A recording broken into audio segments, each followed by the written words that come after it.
თბილისში კიდევ ერთი პოლიციის შენობა გაიხსნა. ახალი განყოფილება ვარკეთილის მესამე მიკრორაიონის მოსახლეობას მოემსახურება. ისინი სამგორის სამმართველოს მერვე განყოფილება დღეს შინაგან საქმეთა მინისტრმა და დედაქალაქის მერმა საზეიმოდ გახსნეს. ღონისძიებას საქართველოში სტუმრად მყოფი უკრაინისა და ბუდაპეშტის დელეგაციის წევრებიც დაესწრნენ. პოლიციის ახალი შენობა ბანო მერაბიშვილმა მერთან და სტუმრებთან ერთად დაათვალიერა და პოლიციელთა მუშაობის პრინციპი გააცნო. სამსართულიანი განყოფილება სრულიად გამჭვირვალე და უახლესი სტანდარტების შესაბამისია. განყოფილებაში სულ 50-მდე თანამშრომელი დასაქმდა, რომლებიც მუშაობას ელექტრონული სისტემით განახორციელებენ. ახალი განყოფილება შინაგან საქმეთა სამინისტროს ინფრასტრუქტურის გავითარების შემადგენელი ნაწილია. უახლოეს მომავალში თბილისში კიდევ 4 ახალი განყოფილება გაიხსნება.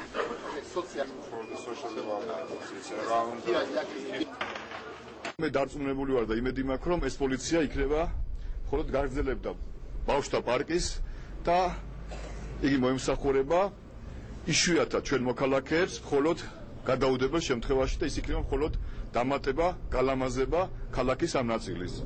მადლობა ღმერთს, ქალაქის ამ ნაწილში და თელ საქართველოში კრიმინალური სიტუაცია არის ძალიან ნორმალური და იმედი გვაქვს, რომ ესე გაგრძელდება და პოლიციელების მუშაობის 80% იქნება მხოლოდ ჩვენი მოქალაქეების ცხოვრების გალამაზებისათვის. პოლიცია აღჭურვილია უახლესი ტექნიკით, არის თითოეულ პოლიციის თანამშრომელს აქვს თავისი ინდივიდუალური კომპიუტერი, რომელთაც ხდება უახლესად, ესე იგი, სწრაფად და ოპერატიულად გამოძიება, თითოეულ დანაშაულზე მოხდება უფრო უახლესად, უფრო სწრაფად და ოპერატიულად გასვლა, რაც ხელს შეუწყობს კრიმინოგენური ვითარების უფრო გამოსწორებას.